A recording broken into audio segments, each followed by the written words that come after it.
மந்திர ஜபம் பண்றது, உபாசனை பண்றது அம்பாள் அப்படின்னு ரொம்ப ஒரு தபஸ் மாதிரி அவர் இருக்கார். ஆனா அவருக்கு ஒரு காலகட்டத்துல என்ன தோணிடுச்சுன்னா, தனக்கு அதாவது தன் கூட அந்த ஸ்பிரிச்சுவல் ஜேர்னில இருந்தவங்க, தனக்கு அப்புறம் வந்தவங்க எல்லாருமே வந்து ஸ்பிரிச்சுவலி அண்ட் மெட்டீரியலிஸ்டிக்காவும் வந்து அவங்க வந்து முன்னாடி இருக்கிற மாதிரி, அவங்க நிறைய லைக் அவங்க நிறைய இம்ப்ரூவ் ஆயிட்டாங்க. ஆனா நம்ம பண்ற பக்திக்கு அம்பாள் வந்து இன்னும் நான் பண்ண பக்திக்கு இப்போ வந்து அம்பாள் என் கூடயே வந்து இருக்கணும், அந்த மாதிரி நான் பக்தி பண்ணியிருக்கேன். ஸோ அதனால வந்து எனக்கு மட்டும் இந்த மாதிரி இல்லை, ஆனா எனக்கு முன்னாடி பண்ணவங்க என் கூட பக்தி ஆரம்பிச்சவங்க அப்படின்னு நான் படிச்சதை என்னோட இதுல நான் பாணியில சொல்றேன். அந்த மாதிரி இருக்கிறவங்க எல்லாருமே வந்து தன்னை மீறி நிறைய இம்ப்ரூவ் ஆயிட்டாங்க. எல்லா வகையிலும் அவங்க வெல்த்தியாவும் இல்ல மெட்டீரியலிஸ்டிக்காவும் இல்ல பக்தியிலையும் அவங்க வந்து முன்னாடி போயிட்டாங்க. ஆனா அம்பாள் வந்து என் மேல எதுவுமே வந்து கருணை காமிக்கல அப்படின்னு அவருக்கு வந்து ஒரு தோணிச்சு. ஸோ அப்படி ஒரு சூழ்நிலையில வந்து ஒரு மகரிஷிய போய் அந்த பக்தர் வந்து பாக்குறார். பக்தர்னு சொல்லலாம், அவர் வந்து போய் பாக்குறாரு.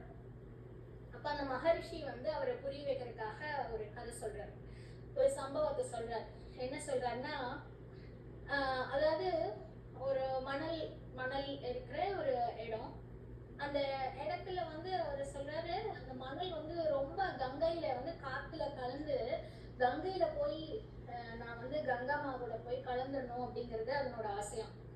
அப்போ காலங்காலமா அந்த காத்துல அப்படியே மணல் நகர்ந்து போகலாம்.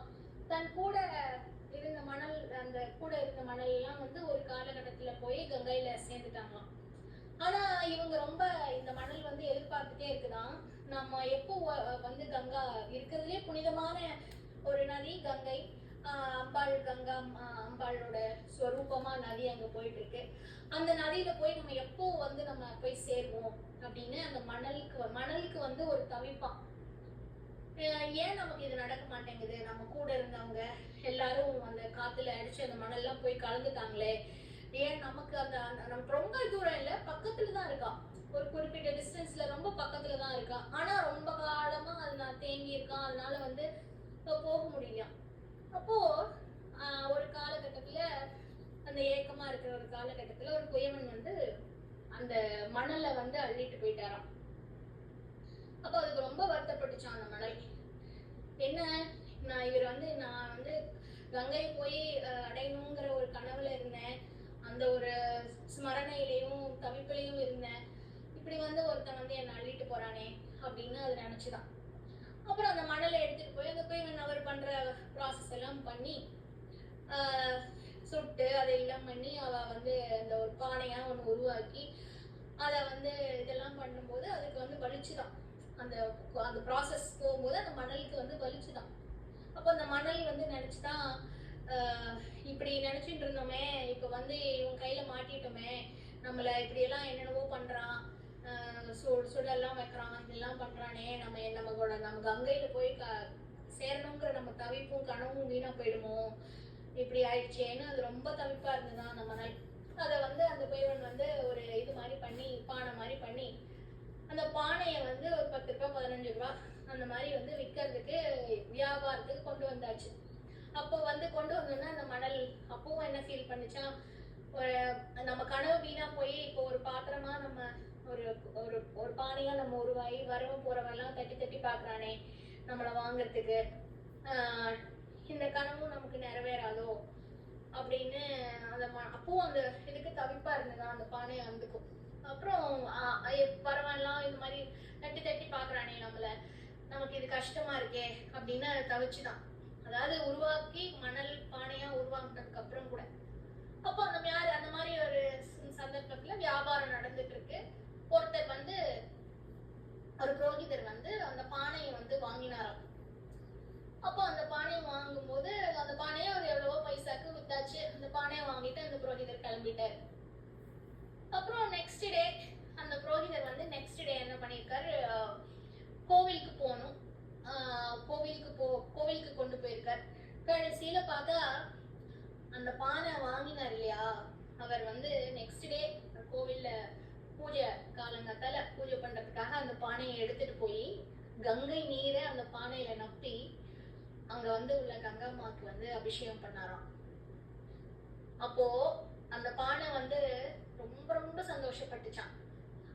ரொம்ப ரொம்பனா தன்னுடைய, அதாவது தன் கூட இருந்தவங்க, முன்னாடி போனவங்க, கூட இருந்தவங்க, இதெல்லாம் வந்து இத அந்த மாதிரி இருந்த போது இருந்து அதுக்கு ஒரு தவிப்பு இருக்கு இல்லையா, நம்ம எப்ப போய் கங்காமா கூட கலந்துப்போம் அப்படின்னு.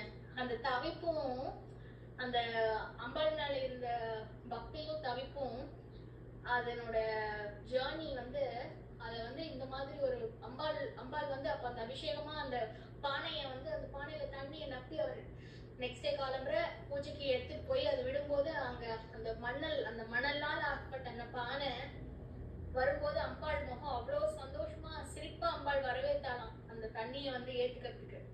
அதை பார்த்து அது ரொம்ப சந்தோஷப்பட்டுச்சான். அப்போ வந்து நினைச்சுதான் நம்ம, அதாவது அம்பாள் வந்து யாருக்கு எப்ப என்ன எப்படி கொடுக்கணும், என்ன மாதிரி சந்தர்ப்ப சூழ்நிலையில கொடுக்கணும், எவ்வளவு கொடுக்கணும் அப்படிங்கறது எல்லாமே அம்பாளுக்கு தெரியும். இது மாதிரி ஒரு கதையை சொல்லி அந்த மகரிஷி வந்து அந்த பக்தருக்கு எக்ஸ்பிளைன் பண்ணாராம். எந்தெந்த சூழ்நிலையில அம்பாளுக்கு யாருக்கு என்ன கொடுக்கணுங்கிறது தெரியும். நம்ம பண்ற பக்தி என்னைக்கும் அம்பாள் கைவிட மாட்டா. நம்ம பண்ற நம்மளோட ஸ்ரத்தைக்கும் பக்திக்கும் உண்டான மதிப்பு, அதுக்கு உண்டான பலன் எப்பவுமே வந்து அம்பாள் வந்து அதுக்கான இது கண்டிப்பா கொடுப்பா. அதனால வந்து இப்ப இருக்கிறதுலயே இது பிகாஸ் அவங்க எல்லாம் போய் கங்கையில கலந்துட்டாங்க. ஆனா இந்த பானையானது அந்த கங்கா நீரை எடுத்துட்டு போய் அந்த சுவாமிக்கு அபிஷேகம் பண்றதுக்கு நித்தியமும் அதை யூஸ் பண்ணாங்களாம். அது அவ்வளோ அம்பாள் கூடயே நான் இருக்கேன் அப்படின்னு சொல்லி அது ரொம்ப ப்ரீசியஸா வந்து அது வந்து ரொம்ப சந்தோஷமா அந்த பானை வந்து இருந்துச்சான். ஸோ இந்த ஒரு பக்தி கதையை வந்து அந்த மகரிஷி வந்து அந்த பக்தருக்கு சொல்லி புரிய வச்சாராம் அம்பாளோட மகிமையை. இதை நான் படித்தேன், சரி கேட்டேன் நான், எனக்கு இது ரொம்ப ரொம்ப இதாக இருந்துச்சு, அதனால எனக்கு இதை ஷேர் பண்ணணும் அப்படின்னு சொல்லிட்டு